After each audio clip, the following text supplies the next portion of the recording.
Hey, God is good all the time. God is great. Hey, what's going on, chess lovers? This is Maurice Bishop Chess. See, y'all know my slogan: "Life is a game of chess." All right, guys. On this stream, we're actually going to talk about how to play the dangerous Urusov Gambit. All right, that's pretty much what we're gonna do for this channel. I did promise some people I was gonna show them. You know what I mean? So, and that's exactly what I'm going to do. All right. Making sure my stuff is all right. All right, guys. So with the Urosov Gambit, obviously it's with white. Uh I personally it's very hard for me to even get an opponent to even play into it. That's just my opinion. However, I did had some rare occasions when I did actually play the Urusov Gambit. So pretty crazy. All right, so we're gonna get with the first one, and I'm gonna tell you this: the stuff I'll show y'all, some of the stuff y'all may have seen, but I'm really gonna show y'all a lot of stuff that y'all probably haven't seen with the Urosov Gambit. I mean, guys, this is 2021. All right, so first move e4, e5, bishop c4, knight f6, d4, d captures or e captures d4, and then knight f3.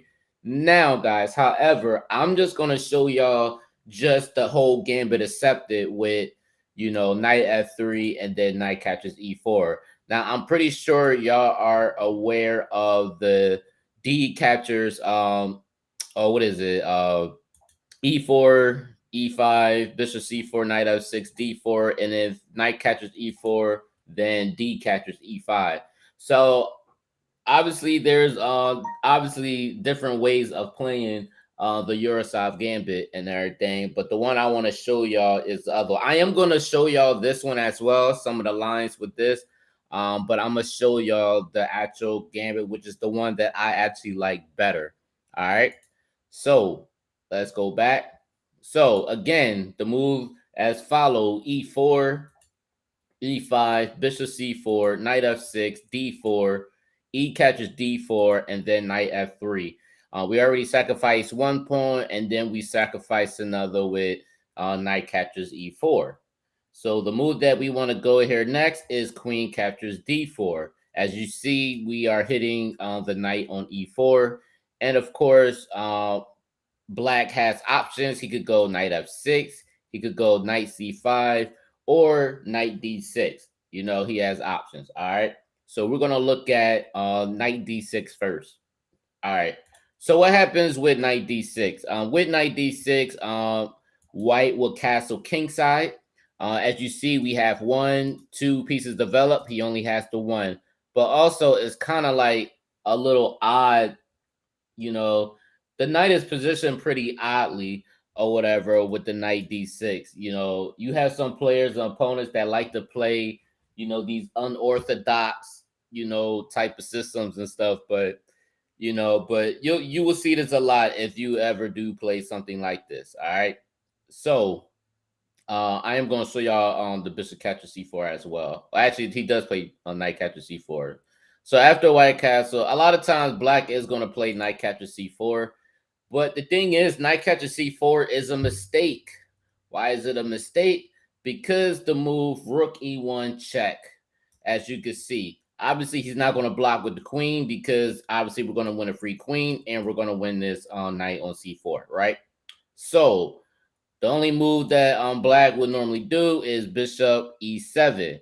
But however, with bishop e7, now he let go of the defender on or the defender's not on f8 now, is on e7, and now that e7 bishop is pinned. So now this g7 pawn is undefended. So now we'll go queen catchers g7.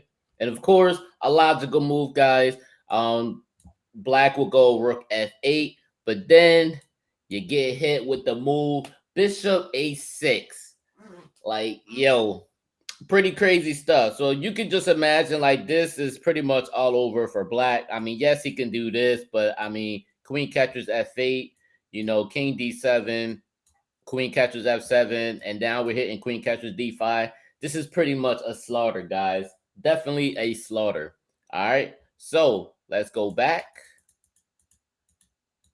So what other moves instead of the other one? So you have the castle king side, and then instead of knight capture c4, what about the move f6? What happens if black decides to go f6? Because as we just saw, queen capture g7 was pretty much pretty like a nightmare for black. Well, if f6, then we can gladly go bishop b3. Why bishop b3? Because this light square bishop is very, very active, and it's going to be very hard for black to even castle kingside. So let's say black goes bishop b7.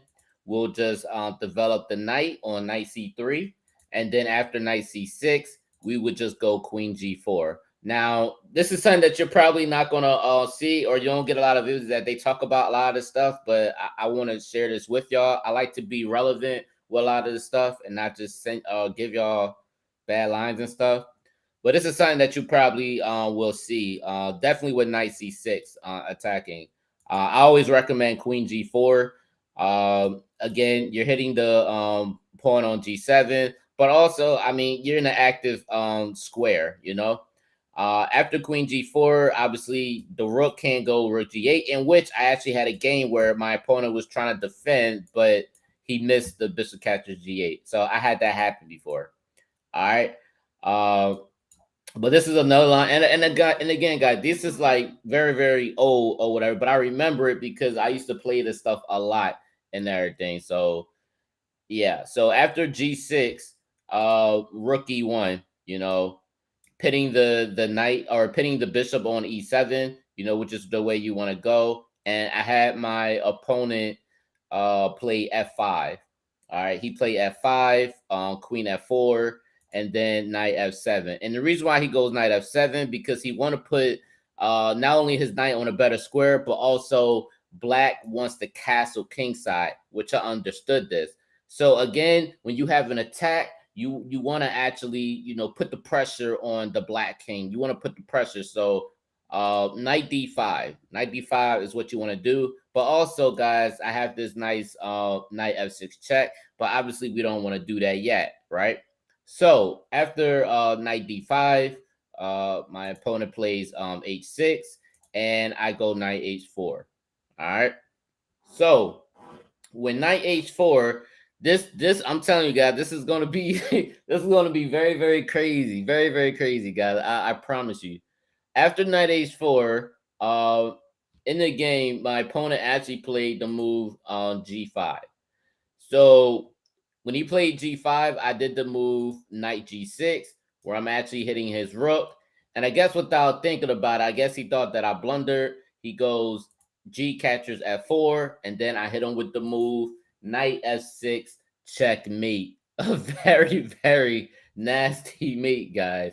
Very nasty. All right. So now you're probably wondering,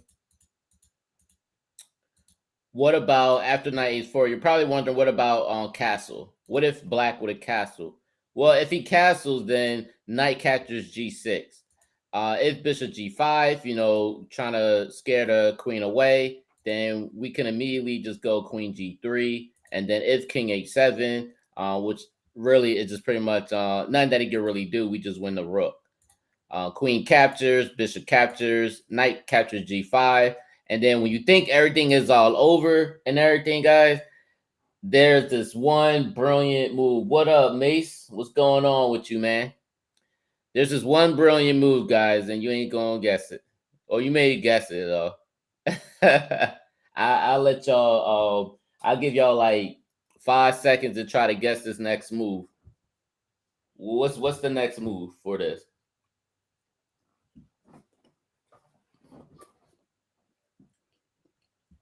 Y'all know?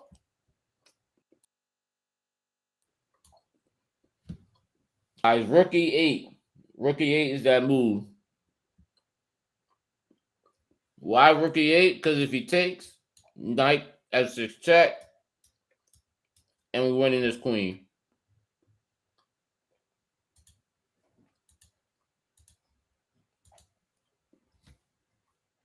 But black doesn't have to take.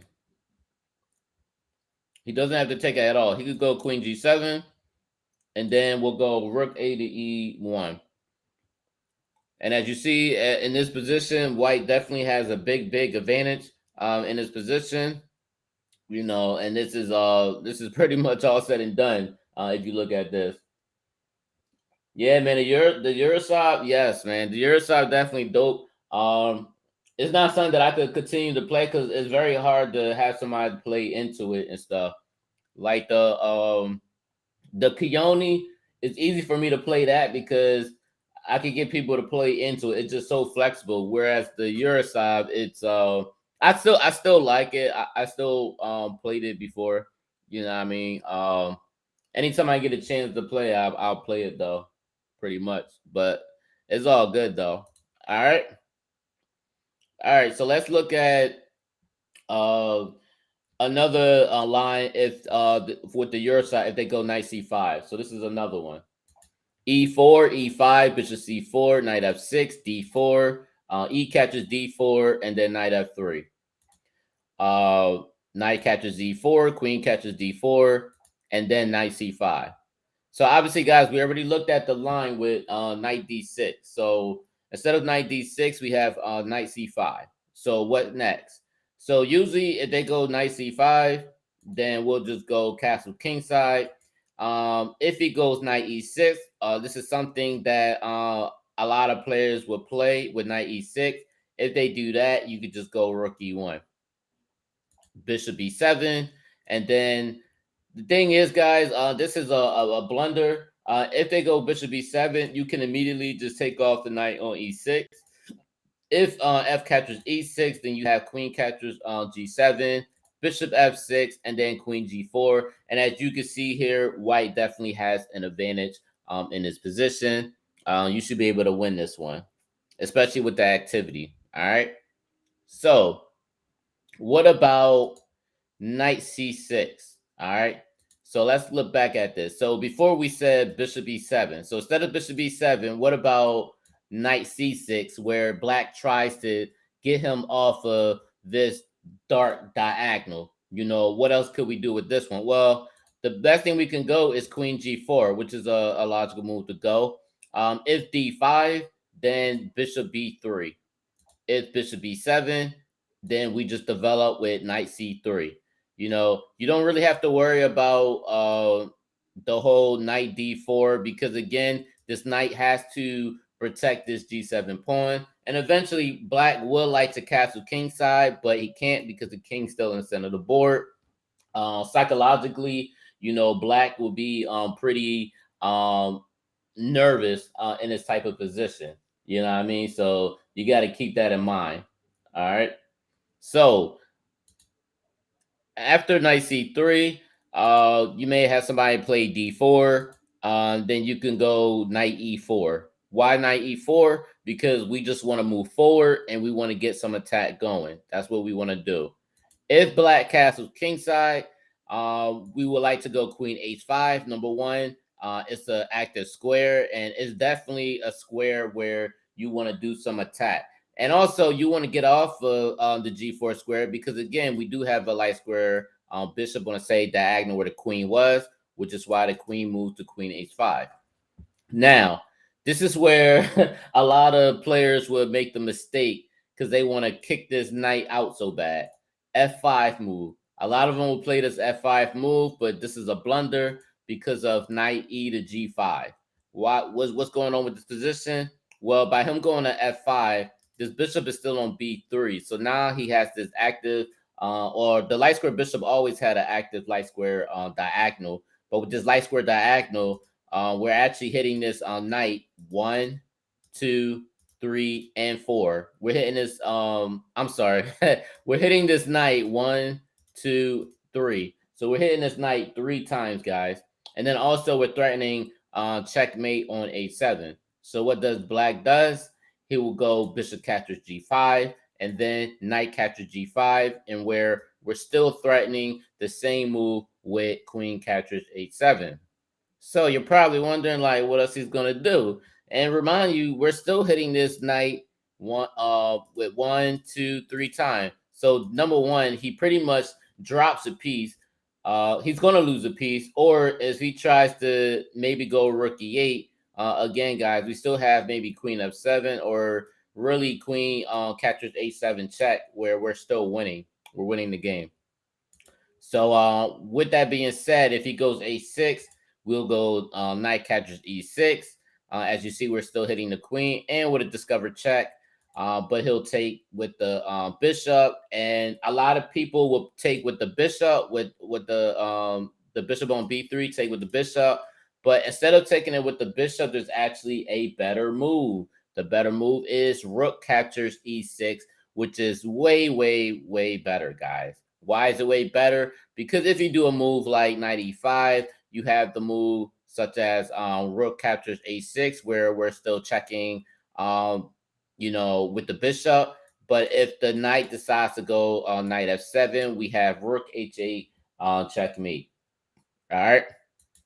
Now, after rook catches e6, the opponent may go king h7, but if he does that, he'll get hit with rook captures a6 check, and then if g captures, queen captures a6 is checkmate. So you're probably wondering, okay, so what about king h8 if he goes king h8? Well, if he goes king h8, guys, it's still the same way. Rook captures a6. He takes, queen captures a6 is still checkmate. All right. Now, rook captures e6. Let's try rook f7. So what happens if you try to block with rook f7? If he goes rook f7, actually the same thing. Rook captures a6. Now, normally in this position, we still would threat checkmate in this type of position, and the rook cannot move due to the fact that the bishop is pinning the rook. Now, if g captures a6, we have this beautiful move with bishop captures f7 check, king f8, bishop captures a6 check, and then if king e7, yes, we can go bishop g5 check, winning the queen. But I must ask you, which is better, capturing the queen or mating the king? All right. So there is a better move. So instead of going bishop g5 to just to win a queen, we want to make this game over. So the best move is just queen captures f5. Why is queen captures f5 the best move? The reason why is, guys, because number one, this rook is not coming into the game at all. This knight has no other great squares to move at all. He just maybe have knight b4, knight e5. Obviously, you can't go knight e5 because that's really just not a move at all.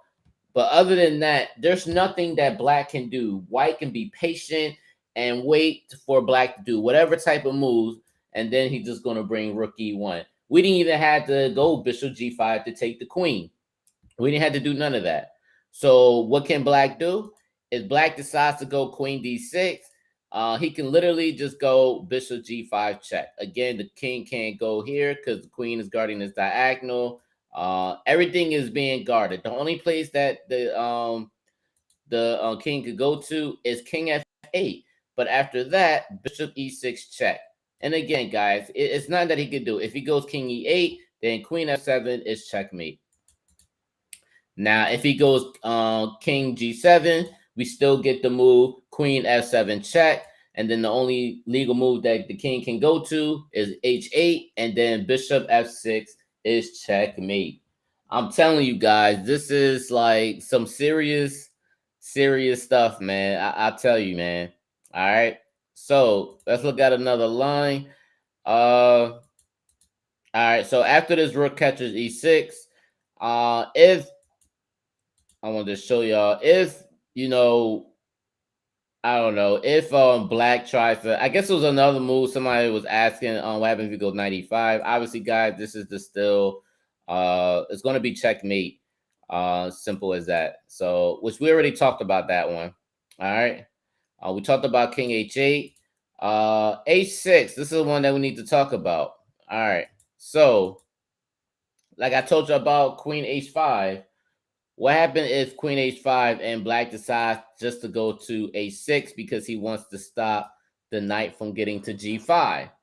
If that is the case, if black is going to play something like a6, then this is pretty much a no-brainer, guys. We're just gonna go bishop captures a6. Crazy. If G captures a6, we'll go queen captures a6. If pawn goes to g6, and I'm sorry, if the pawn goes to f6, and just to let y'all know, the reason why the black king or the black wants to go f6 because he wants to go rook f7 just to bring the rook across. However, that doesn't really work because of queen g6 check. And then if king h8, knight g3. I don't know why I did that double move though, but knight g3. What's the whole point of knight g3? Well, we got a couple options. We got knight f5 or h5. There's a whole bunch of possibilities of what we can do. If rook f7, or obviously that's pretty much supposed to be like the best move for black because he's going to be getting mated soon. But if that was the case, I mean, we'd pretty much just win his rook back, and then it pretty much would be all over after this. All right. So if queen e8, you have the move queen h6 check. If it goes g8, we have rook e4. If knight e5, then knight captures e5. And the whole point, guys, if something this happens like f captures e5, then white will get the move rook g4 check. And then as you can see here, it's pretty much nothing that black can do. Obviously, the knight can't even block because obviously this knight is pinned. The only thing that really black could do is maybe block with the bishop. But even with that being said, he still has this beautiful move, rook captures on g5 check. If he comes somewhere like king f7, you have the move rook g7 checkmate. Very, very nasty moves, man. Very, very nasty. All right. So let's look at this one. h6, king g8, rook e4, knight e5. He takes. Now, if he goes f5 to prevent the rook from getting to g4, then knight g6. And of course, with knight g6, we're hitting the rook, right? But even with that being said, if he decides he wants to take the rook, then we still have the move queen h8 check. And then if he goes king f7, then we have this beautiful move, knight e5 checkmate. Crazy, crazy stuff, guys. All right. So that's some of the lines with knight c5. I was going through a couple of lines, when you get your king in trouble. That's just a couple of things there. All right. Uh, there's a whole bunch of other lines. I don't know if I'm gonna get to it all, but I'll still show y'all a couple of things here. Knight c5, I am gonna show y'all. Which actually we still was on knight c5. I just wanted to show. Okay, so yeah, so I didn't show y'all this one. So this is another part of knight c5. Another idea is if knight c5, bishop g5. This was another idea with bishop g5. If bishop g5, if bishop e7, then queen captures g7. It's pretty much a no-brainer, guys. We're still hitting this pawn on g7. If he does go to somewhere like rook f8, it's still pretty bad because then we could just still go bishop a6. And I think I had this was a long, long, long time ago, guys. I think I had one opponent where he was trying to chase my queen away or something, but missed the undefended rook on f8, and I had him in checkmate. So don't be surprised if you play the Urusov Gambit that you may actually trick somebody with this move. So that's just something that a little idea y'all can take with y'all. All right. So so this is another one, bishop e7. So yeah, went through that. So what about f6, guys? What about if they play the move f6? So let's start from the beginning. d4, e captures, knight f3, knight catches e4, queen catches d4. Not here, but knight c5. This is the one we want. And then instead of going anywhere else, what about f6? If they go f6, the best move would be just bishop e3. We'll just bring the bishop back to e3. If knight e6, queen e4. If and the reason why we go queen e4, guys, because again, we're just putting the pressure on a knight on e6, so as the knight can't move anywhere, especially because the king's still in the center of the board. If something like c6, this is a little bit different. Now, when you see this type of move, you already know that black is going to want to come to d5. Simple as that. Black is going to automatically want to come to d5. If when you see that move c6, the best move for you to do is to play knight c3. All right. Now, if they play the move d5, then guys, we have this beautiful move, knight captures d5. If c captures d5, then bishop captures d5. Why bishop captures d5? Because guys, we're still hitting this knight on e6. All right. And it's being pinned right now, so this knight can't move. Now, if black decides to cover it up with queen e7, then we could put more pressure by castling on the queen side. Now, if black goes knight c7 because he figured, well, I'm already up a piece, I need to, maybe exchange queens and everything. If that happens, then we can immediately go queen c4. Now, this is a little tricky trick, guys.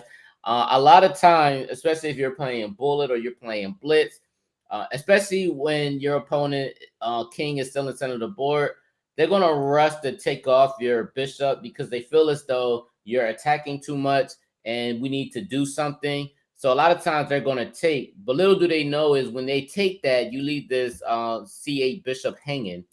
So now you have the move queen captures c8 check, right? And then if you go queen d8, now you still have the move queen c4. And now where is this knight going now? Now you can't even defend this knight at all. You could go b5 maybe, but again, you could just go queen b3. And again, this knight is lost. Nothing that you can do. All right. So let's go back here. So after knight c7 or whatever, what else can black do? Well, most likely black is going to want to go knight a6 because he wants to make sure that this bishop on c8 is defended. If that happens, then now we have the move rook e1. Now, if black takes, then we can go rook captures d5. And then if the bishop goes to e6, now we have the move bishop f4. Obviously, black is not going to want to go bishop captures d5 because of rook captures e7 check. And then if he takes, now we get to take queen captures d5, right? And now we're threatening queen captures b7. And another good thing is black can't castle either. All right. So that's another thing to look at as well. All right. So this was another thing. If somebody or I had somebody this was like a while ago. Somebody asked about this move on rook c8. If rook c8, queen b5 check, king f7, and then knight d4. The beautiful thing about this move is the fact that the bishop is really tied up, and the rook is on the e file. So it's like it's going to get very, very, very difficult for black to really try to defend all of this, especially with all this pressure on him. And it almost seems like white is just moving forward and never backward. It's always something. It's like when you think black is about to get away, he ain't getting away at all. And even if you try to go queen b4, trying to exchange the queens, I'm telling you, there's always a loophole, man. It's like a little slit knot. Like you can ease your way through, right? So after queen b4, there is a move, guys. Rook d7 check. Man, I'm telling you guys, this is just crazy, man. This is just crazy, crazy stuff, man. I'm telling you, y'all not gonna see this in no books or whatever. I'm telling you, you ain't gonna see this in no books. All right. Rook d7 check. If bishop captures, queen h5 check. I guess he didn't see that coming, right? You don't see that coming. Queen h5 check. If g6, then queen d5 check again. Again, he can't go to this e8 because the rook is guarding this whole rank. Obviously, the only move that black has is king g7, which is where he goes. and then queen captures d7 check. Rook e7. Obviously, guys, this is pretty much all over. It's nothing that he can do, which is why rook captures e7, bishop captures e7, queen captures e7 check, and then after king g8, bishop a6, and there's nothing that white can do to stop this checkmate on g7 or queen f8, depending on where black goes. Now, if black tries to cover this second rank to prevent from going queen g7, we have the move queen f8, which is checkmate. Oh man, this is just beautiful moves, guys. This is just very, very beautiful, beautiful move. All right. Another thing I wanted to share with y'all is you're probably thinking like, okay, after the rook d7, because y'all probably thinking like, well, he doesn't really have to take, this rook. What if king g8 or whatever? Well, let's see what the ending actually says with this. So the ending says instead of taking a rook, he could go queen catches b4. If knight captures b4, knight captures e6, and then if knight captures c2, rook e4, knight d4 check, king b1, and then he'll just take. But even in this case, white, and I wanted to really show y'all this because white still has the advantage.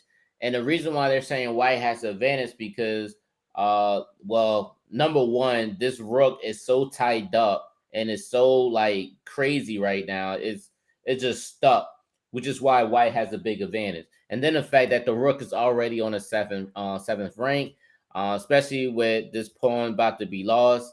The rook can't defend because the bishop is guarding this dark square diagonal. So you can just imagine, like, yo, man, like, what the heck?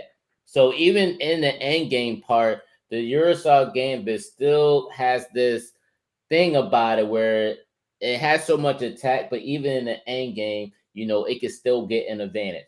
Now, remember, you have some gambits where you sacrifice a pawn and now your opponent will hold on to that pawn until they take you all the way down to the end game, and then they'll just wipe you out. There are some gambits like that. But I will say with this type of gambit, if you play it right, if you get to the end game, you can actually have an advantage sometimes, depending on how your opponent plays, though. All right. So let's look at this one. Knight f6. If knight goes to f6, and this is just a regular knight f6, bishop g5, bishop e7.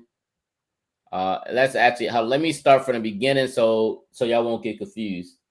E4, e5, bishop c4, knight f6, d4, knight f3. Let me take this off. Knight catches e4, queen catches d4, and then this is what we want to look at. Knight f6, guys. Knight f6. Bishop g5, bishop e7, knight c3, knight c6, and then obviously with knight c6, queen h4. I just want to make sure y'all getting a feel of it, because I'm telling y'all may want to start attacking with this gambit. All right. So black castle king side, white castle queen side, and this is just a food for thought, guys. Majority of the time when you get a positions like this, I'm sorry, guys. Knight f6. Anytime you get a position like these type of things, like knight f6, bishop g5, and bishop b7, 99.9% of the time, you're going to want to castle queenside so you can have a strong attack. You're going to want to do that. Now, on the strength of, the moves like knight d6 and all that, then yeah, castle kingside because you have this nice, powerful rook e1 file that you want to get, you want to actually put right away. But in this case, it's better to castle queenside. All right. So knight c3, knight c6, queen h4, black castles, and then white castles queenside. Now, d6. D6 is the move. Why the move d6? Black goes to d6 because he wants to go bishop f5 and then also defend because bishop f5 it could be a piece that could defend very strong. And usually when a bishop is on f5 and it goes up to bishop g6, it could technically be an annoying and hard piece to really knock that defender out. Like it really could. So with this being said, instead of going rook e1, it's actually better to go bishop d3. And the reason why bishop d3, because you want to prevent this bishop from getting to f5. Because again, guys, we want to attack. So again, I want y'all to really get this down pat. Again, number one, if black castle kingside, it is better for white to castle queenside. Once he castles queenside, black goes to d6. And of course, always remember, when black goes d6, he wants to go bishop f5 so that he can put his bishop on g6 to guard this light square diagonal. And then also, it's a good piece for him to defend. So when that happens, again, you want to go bishop d3 to prevent him from getting to bishop f5. All right.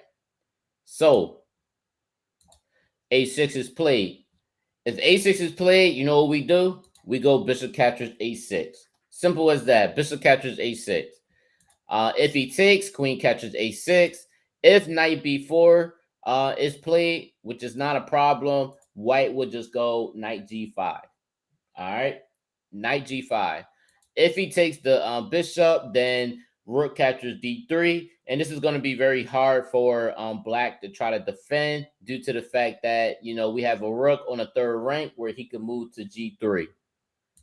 If bishop f5, and of course, we already exchanged the light square bishop, right? So with that being said, it seems like, you know, black may be okay, but that's pretty much wrong. So with bishop f5, we go strictly to rook g3. Now we have the g file. Bishop g6 is played, and then there is a devastating blow that white does on black. Can anybody see that threat? I will give y'all 5 seconds to try to figure that out. You know, what is the devastating blow that white does to black? All right. Y'all can even type it in the comment if y'all want. If y'all want to try to figure it out. All right.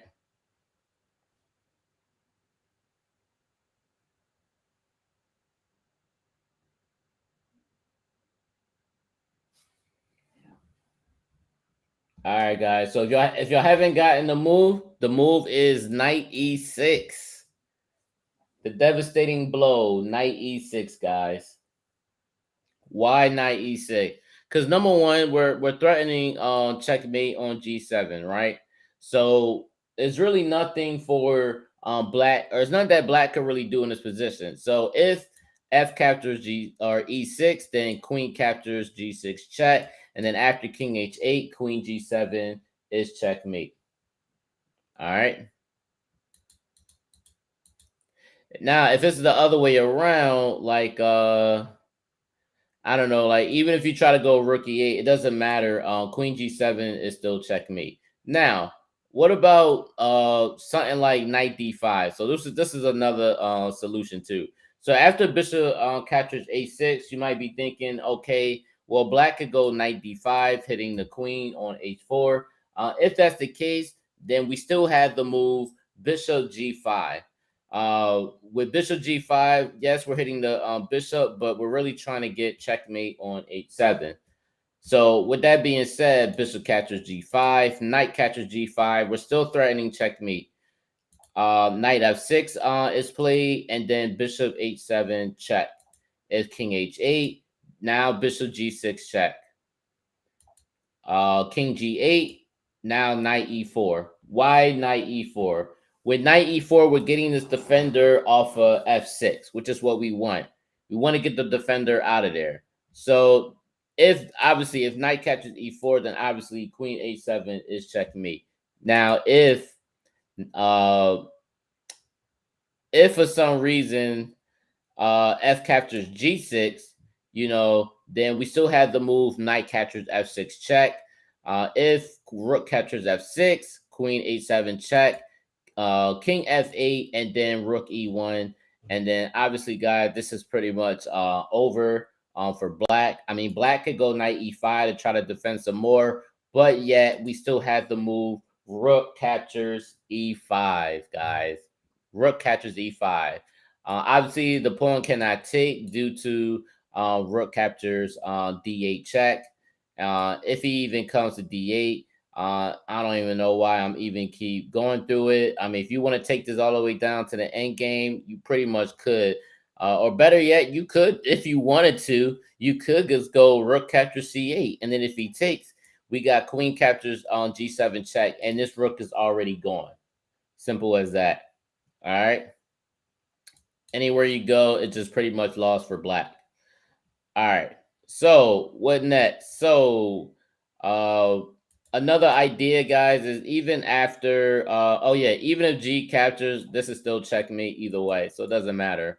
Uh Queen captures, still checkmate. All right. So I think I just went over all these lines here, guys. Look like yeah. So I went over all these lines. So that's one thing that y'all could check that out, guys.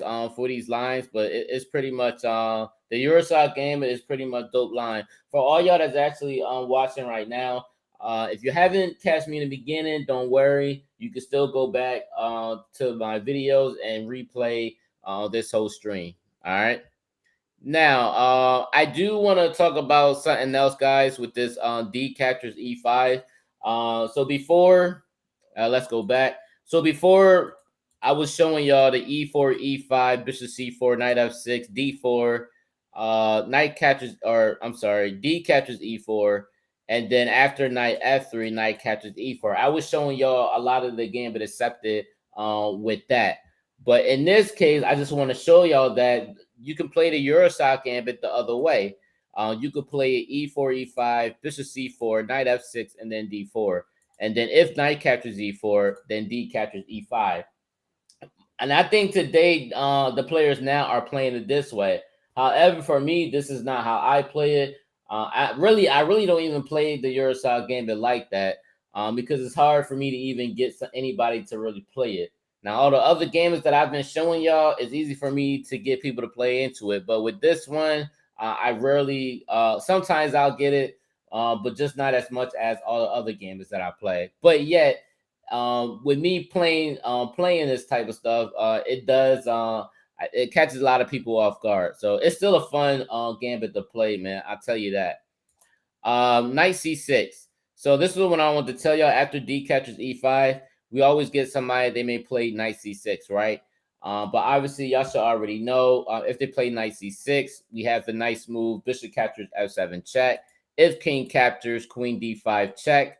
And then king e8, queen captures e4. All right. So that's the little basic stuff with the Urosov Gambit. All right. So, but what about if they play something like d6?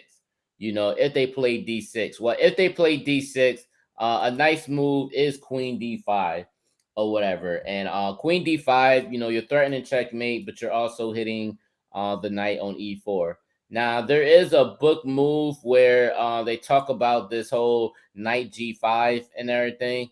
The thing is, with knight g5, e captures d6.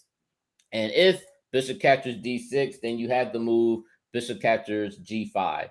And with bishop captures g5, you are hitting the queen, but at the same time, you are threatening mate as well. And it definitely does give white the advantage in his position. And you can even look here, which is kind of funny though. You can even look here that even the engine shows bishop b4, which is pretty much the best move.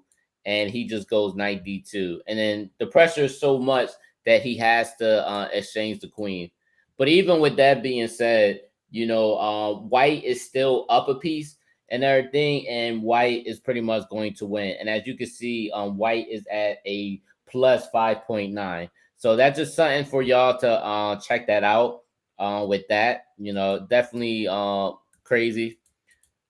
All right, so E captures. Now this is what I wanted to share with y'all. So instead of the bishop capturing d6, what about bishop b6? I know a lot of people ask about this. What about bishop b6? If bishop e6 is played, it's not the best move because of queen captures b7. We pretty much would be up a whole rook. With that being said, right? So and then also we still do have bishop captures g5, which can also happen as well. So another thing that y'all can actually look at as well. All right. Uh, so I just want to give y'all like a little scenario here. So let's say queen catches b5, queen catches b7, bishop catches c4, and then d catches c7. So you could just imagine how crazy this opening is, man. I'm telling you. And this is just with the d catches e5 part, guys, for real. So we're still threatening to take the rook, but also we're forking the queen and the knight, which is also pretty deadly, guys. Queen e7 check, king d1, which is also crazy as well. Uh, Now you're probably wondering why not bishop e3? Probably because of the move. I want to say because of the move queen b4. Uh, Actually, let's see what the engine actually says with this one. So yeah, the engine does say it's queen b4. Queen b4, queen catches b4, and if the bishop captures, uh, I was thinking about the move c3, and I don't know why not c3, but this one says just knight d2, which is crazy, and then knight a6, and then we still win the piece with bishop captures. I mean, we really don't win the piece, but white, as you can see, definitely has a big advantage in this position. All right, so definitely y'all could definitely check that out for real, man, because it's definitely pretty crazy stuff, man. Crazy stuff. All right. um so this is another idea too, another idea. Queen d5. We talked about the knight g5, but what about knight g5, e captures d6, and then knight e6? So what happens with that one? Well, if knight e6, then you still have the move uh, d captures c7, which is also another move as well. If queen captures d5, bishop captures d5, knight captures c7, knight c3, and if you look at this position, white still has an advantage due to the fact that white can just go bishop e3, and white can castle queenside, and white has a lot of space in his position. And I think in his position, white is at a +4, a +1.4 to be exact. So and even like some IMs, they talk about the Urusov Gambit in a position like this even has an advantage as well. All right. So another one. What about this move? This could be pretty crazy too, guys. In the beginning like this. So let's start from the beginning. E4, E5, bishop C4, knight F6, D4, knight catches E4, and then D catches E5, and then bishop C5. This could be another crazy ideas with the Urusov Gambit. I'm telling you, the Urusov Gambit, there are so much variation. I'm trying to give y'all as much as possible, the ones that you're probably going to see a lot. Um, if y'all have any other lines and y'all trying to play this Gambit, definitely let me know. Drop a comment of y'all lines and everything, and I can actually do another video and go over it. I could do a part two for this stream. All right. But anyway, bishop c5. What about bishop c5? If bishop c5, there's a crazy move where queen d5 is played, where white just gives up the f2 pawn and all that. So there's a couple of things. Now, I'm gonna be honest with you. There's a couple of things that you could do. Now you could go bishop captures f7 check, and then if you take queen d5 check, king e8, and then queen captures, white is still good. Black is still in the center of the board. It's still a good advantage for white. However, it's been said that after queen d5, this is pretty much the strongest move. All right. So queen d5, queen h4, and then of course the move g3. After g3, bishop captures f2 check, king f1. Remind you, the queen still needs to defend this knight, needs to defend his bishop, and also he needs to defend his queen. All right. So the move would be queen g4 and then knight d2. All right. So with knight d2, knight captures d2, bishop captures d2, Now, this bishop is being under attack, which is why bishop captures g1.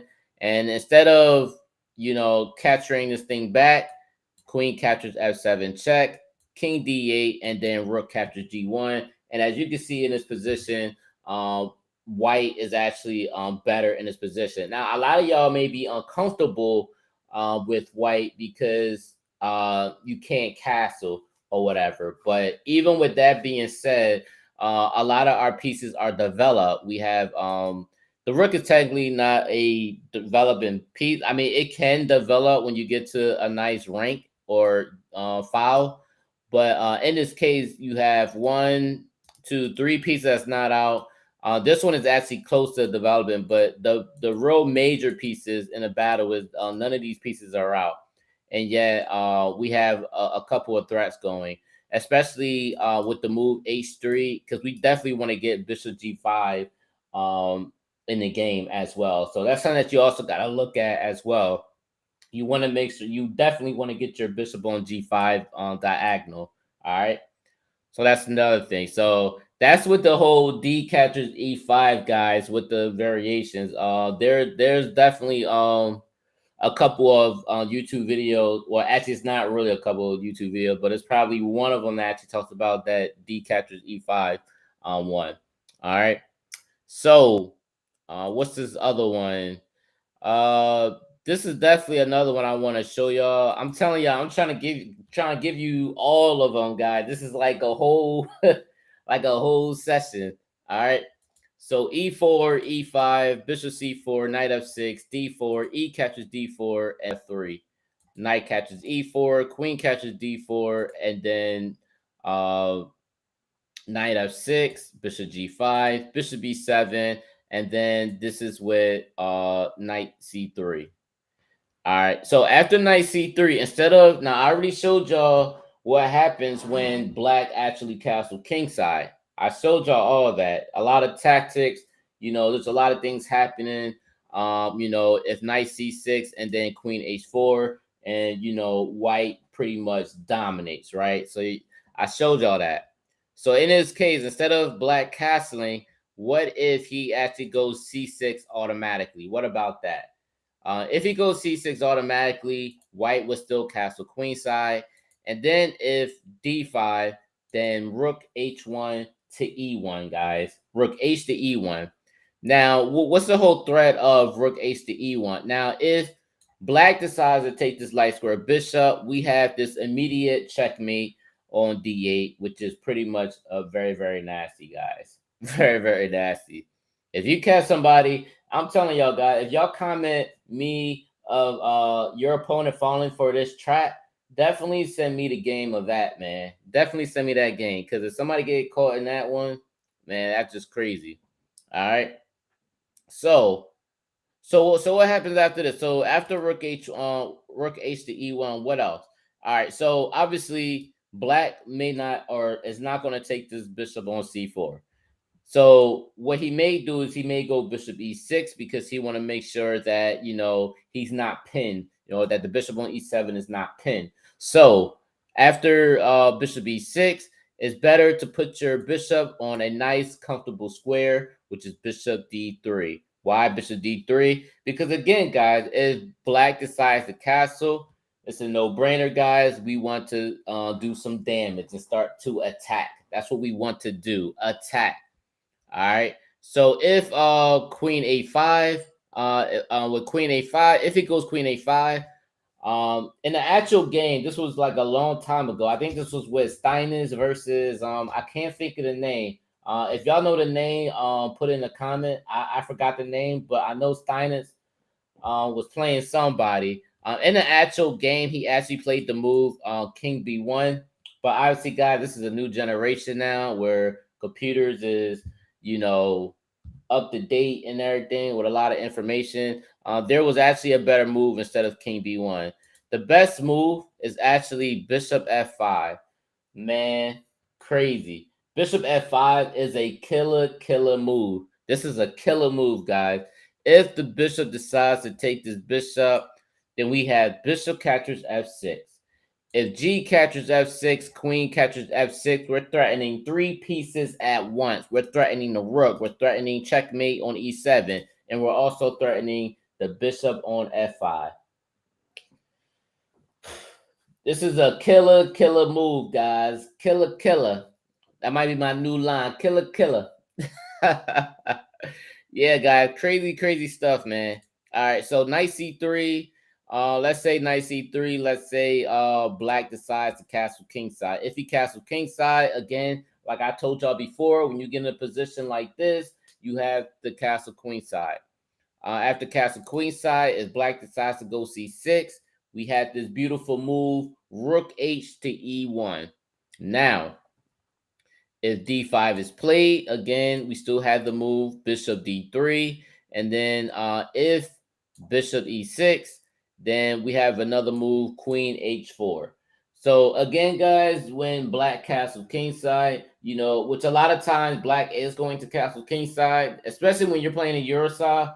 I think almost every game black seems to castle kingside for some reason. Not saying all the time, because some people like to do different stuff, but I'm just saying a lot of times they'll play the castle kingside role. All right.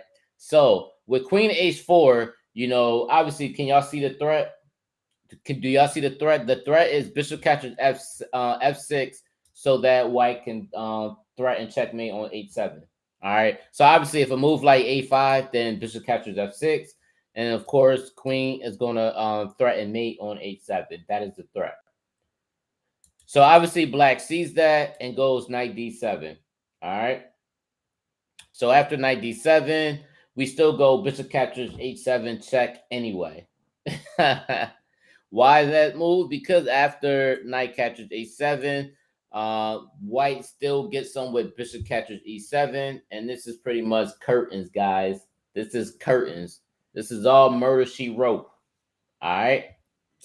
So I mean, I'm telling you guys, this is some stuff, man. All right. So what about g6? What if black wants to defend with the move g6? If g6 is the place that, or the thing that he wants to do, then we still have the move knight d4. Why knight d4? Because we're definitely going to be threatening the black's weaknesses on the king. And I want to get y'all in a habit of attacking, attacking all the time, guys.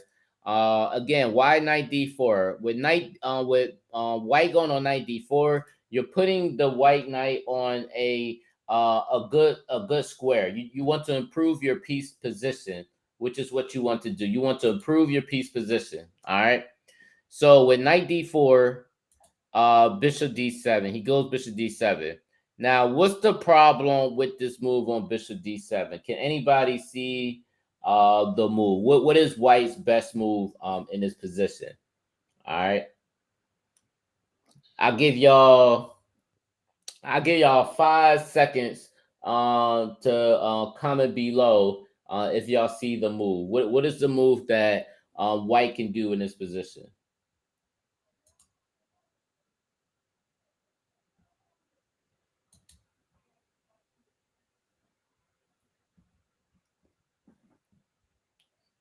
5, 4, 3, 2, 1. All right, guys. So the move for this position, guys, would be rook captures e7. Rook captures e7. Why rook captures e7? Because after queen captures, we have to move bishop captures f6. And obviously if queen e8, queen h6, there's nothing that black could do to stop this mate on g7. Nothing that he can do. All right. So what's another one? What about h5? What about if he does the move h5? If he goes h5, uh, uh actually this is not even a move. This was a mistake that I did on here. h5 is definitely not a move. But what about h6? If he does a move like h6, what can black do in this position? I mean, what can white do in this position? I said black. What can white do? A lot of y'all may think bishop captures h6. Close, but not quite. The move that white would do in this position is rook captures e6. Rook captures e6. Now, there's a couple of things. Now, you're probably like, man, what the heck is going on here? He's hitting the rook. He's hitting the bishop. What the heck is going on here? You know, why would you do something like this? All right. This is suicide. That's like the Mike Tyson voice. This is suicide. All right, guys. So we're going to start the first one. Let's start with what happens if h captures g5. If h captures g5, guys, we have the beautiful move knight captures g5. That is the move. Knight captures g5. And if f captures e6, then white has this beautiful move bishop h7 check. Obviously, he cannot take because this would be checkmate, obviously. So after bishop h7 check, if he goes on king h8, then we have this beautiful move f5. After bishop f5 check, king g8, bishop captures e6 check. Obviously, the only legal move that black can do is rook f7, and then bishop captures f7 check, king f8, queen h8, knight g8, and then queen captures g8 is checkmate. What a nasty move. You know what I mean? Or I should say, what are those? Crazy stuff, man. Let me stop, man. All right, yo. So that's one of the moves here, though. That's over him on one over here. But anyway, rook captures. So I showed y'all rook captures e6, crazy move. So I just showed y'all what happened if he takes the bishop on g5. So what actually happens if he actually takes the rook first? If he takes the rook first, then we still have the move bishop captures h6. All right. G captures a6, queen g3 check. Obviously, you don't want to go king f7 or because of queen g6 checkmate. All right. So king h8, queen g6. If queen e8, then queen captures a6 check. King g8, and then knight e5. Crazy stuff, man. I'm telling you, man. This is crazy stuff. Yes, Brian Harris. This is some sick stuff, man. I'm telling you, this is crazy. Knight e5, guys. Knight e5. Queen h5. Bishop h7 check. Knight captures h7. And then, guys, queen captures h5. Now, y'all, I probably went too fast there. Let me show y'all what's going on. Let me show y'all what's going on. After queen captures h6 check, obviously, y'all know he can't go here because this is checkmate, right? King g8. Knight e5. Like I told y'all, knight e5. Now, again, black wants to exchange the queens because he don't want to get mated, things like that, which is why queen goes to h5. The knight is here. The problem with this is because of bishop h7 check. You know, that's the whole point of this move. And of course, guys, if he takes this, now the defender, the queen's defender is not on f6 no more because he decided to take the bishop. And now we have queen captures h5. And of course, white is going to win this game. All right. Now, so what about the other way? What about if he just comes to king h8? Now, if he comes to king h8, that's fine because now we have knight g6. And of course, he's going to lose his queen anyway because if his queen wasn't here, this would technically be checkmate. But because he has a queen here, he has to take. And if that's the case, then we still have bishop captures g6 check. All right. And then, of course, king g8. Obviously, we can't mate because the knight is on f6. But as y'all can already see, you know, white is pretty much winning this game anyway. All right. This is pretty much a done deal. If I was black, I would resign. All right. So, so it looks like I just practically just went over majority of all these lines here, guys. Look like I went over a lot of this stuff.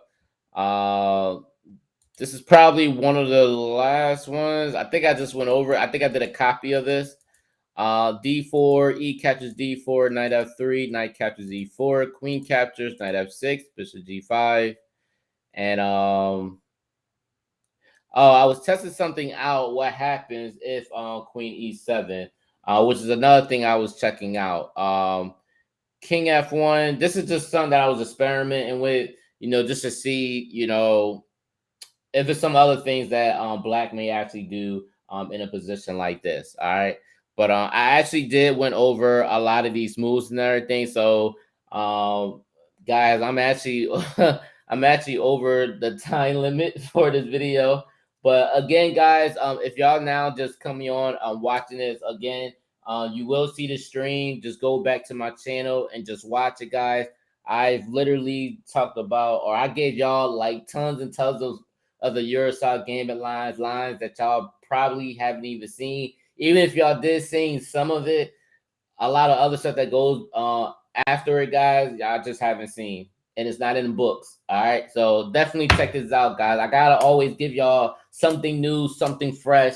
Again, it's 2021. We're going into 2022. So, guys, there's always something new. All right. So if you're watching this stream for the first time, guys, make sure you like, share, and comment. If y'all have any games that y'all just want to share, definitely drop that games in my comment box. Or better yet, guys, I will leave my email in the chat, guys. Life is a game of chess 32. So I'm definitely gonna leave this here. So if y'all see that, guys, which y'all should see a link there. But also, guys, I will put my link in the description box and everything so that y'all can drop down or submit one of y'all games that y'all just want to share, and that I can do a video on y'all games as well. Or if y'all have any other questions about any chess openings, how to improve in chess, whatever it may be, guys, just drop the comment below. I'm here for y'all. I'm here to, give y'all what y'all want. Pretty much, that's what I'm here for, to give y'all what y'all want. So just comment below. Whatever it is that y'all want, man, just definitely drop that comment below. And also, guys, don't forget to hit the subscribe button. All right. Till then, guys, peace.